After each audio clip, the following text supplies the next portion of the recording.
Hi everyone, Tim here, and I'm back to show you how to create your very own display campaigns. Display campaigns are a great way to get your ads to show up in front of customers while they're browsing their favorite sites or on their favorite apps. As a matter of fact, the Google Display Network reaches an amazing 90% of users online. And they can be a great way to reach customers no matter what part of the purchasing journey they're in. So let's get started, shall we? First, I want to navigate to the Campaigns tab on the left pane and click the plus sign to create a new campaign. Here you can choose the goal for your campaign, and display campaigns can be made with any one of these goals except for app promotion. I'm going to create a campaign without a goals guide so that I can walk you through step by step the settings that I like to implement when creating a display campaign. So once you click that, you're going to see which campaign type, and I'm going to select display campaigns.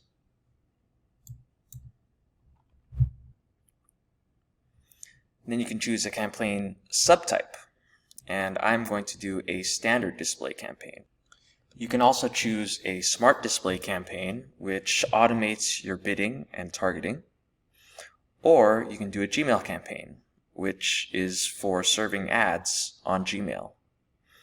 Since I want to walk you through step by step, I'm going to choose this standard display campaign. Then here at the bottom, you would type in your website, 415digital.com. Here you'll be taken to the Create Your Campaign page. And the first thing you can do is change your campaign name to whatever you like.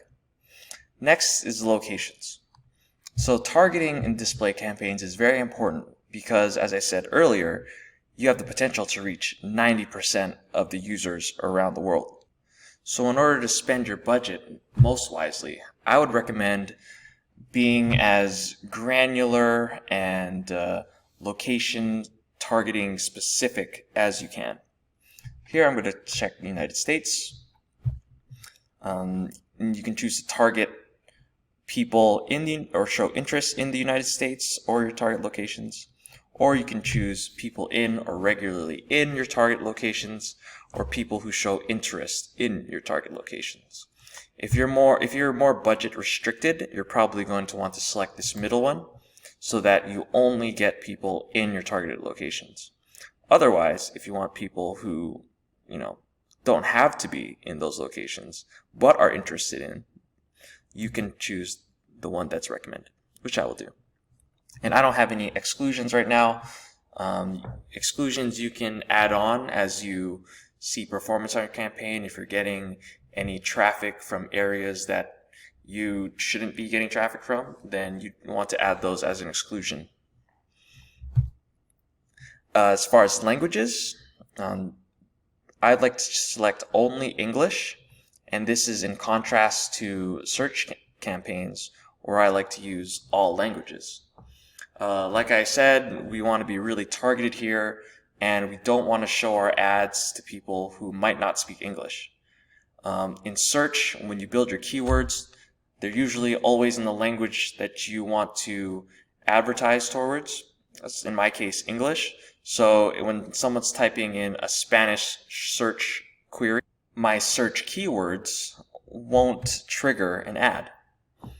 But in display, just to be safe, you want to show display ads to people that speak that language, you want to be hyper targeted and choose the language that you are directing your ads towards.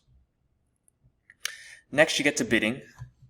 With display campaigns, you can choose to bid based on conversions, or you can choose to bid based on viewable impressions. Depending on the goal of this campaign, if your goal is just brand awareness, you might want to choose impressions. And the guidelines for an impression are when a user sees 50% of your ad or more for at least 1 second. In my case, I like to use conversions because I'm trying to get lower funnel customers who are, committed to buying. and I want them to take an action of buying. So I'm going to choose conversions. How do I want to get conversions? You can manually set bids or automatically maximize conversions based on your budget. I am a huge proponent of machine learning and our AI that has algorithms running in the background of Google Ads. So I do like to transition to an automated bid strategy as the data builds and I learn more about how much my cost per acquisition is, cost per click is, stuff like that. At the very end, you can choose to select a bid strategy directly. And depending on your goals, you can choose between target CPA, which is an automated bid strategy that changes your bids towards whatever target CPA that you set. With target ROAS, it's a similar concept. You set the target return on ad spend and the algorithms will optimize towards that return on ad spend. You can try to do maximize clicks given your budgets, maximize conversions given your budgets, and viewable CPM. And these are all automated bid strategies. And we already reviewed this manual bid strategy right here. So to start, I'm going to use manual CPC, and I'll use a semi-automated bid strategy with enhanced CPC. So, and the definition is here.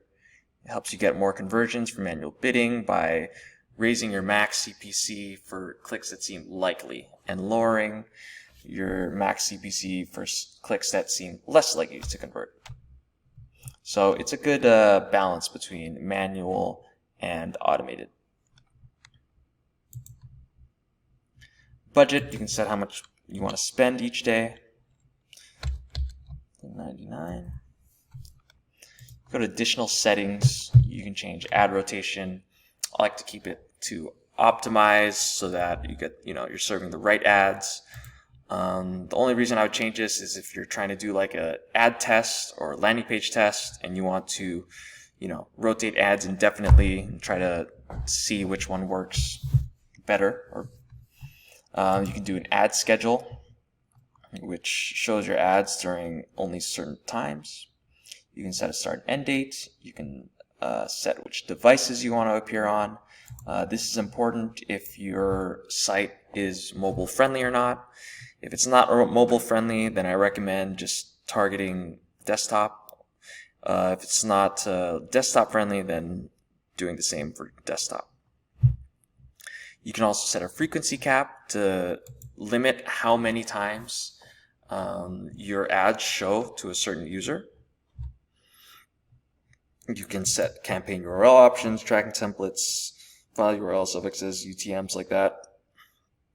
Set custom parameters. You can choose to use dynamic ads. You can choose what kind of conversions you want to include for this campaign, which is really cool if you have different conversion goals for different campaigns. You can also choose to opt out of certain content if you like. So you can choose to opt out of general audiences, PG, teens, mature audiences, content not labeled. You can choose to opt out of YouTube, embedded videos, below the fold, so and so. Next, you'd create your ad group. You can set your ad group name. And then you can set your audiences as well. Here you can choose affinity, custom affinity audiences. You can choose in-market or custom intent audiences. Or you can choose remarketing and similar audiences. You can choose your demographics if you're targeting a certain age, gender, parental status, or household income. Then, this is the important part, the content targeting. Content targeting, you decide where you want your ads to show. You can choose to have your content targeting based on keywords, based on topics, or based on placements. So clicking into content targeting. For this purposes of this video, I'm going to choose a keyword content-based campaign. When you click on that, you'll see this pop up. Google just released this new custom intent audience for keywords. I haven't had much experience with it, so for now, let's create a regular keyword targeted display campaign. Here you want to enter the keywords that you want the Google machine to scrape for and show your ads on sites or apps or that have those keywords. I recommend choosing about 15 to 25 keywords that are about 1 to 2 words in length, just so that Google has, good matching abilities. If you get any longer than 2 or 3 words in a keyword, then it might be difficult for Google's algorithms to match your keywords to a website. And then you're going to hit content here. They deprecated the audience for this, but you can still choose the custom intent audience. The differences seem really unclear at the moment, but I'll give it a try and I'll fill you guys in on any findings from that. Next, you're given the choice to do targeting expansion. I like to keep this all the way to off, just because, like I said, the potential to spend and to get your ads in front of people is huge. So you really want to start with very precise targeting at first, and if you're liking your performance, then you can spread out. Next, you can set your ad group bid. Then all that's left is to create your ads. Alright, so that was a pretty brief but thorough explanation on how to create your own display campaigns. I recommend just going through here, giving it a shot, and playing around with the interface to familiarize yourself with it. And hopefully with my tips, you'll be on your way to a successful display campaign. And that's all I have today. So until next time, happy marketing.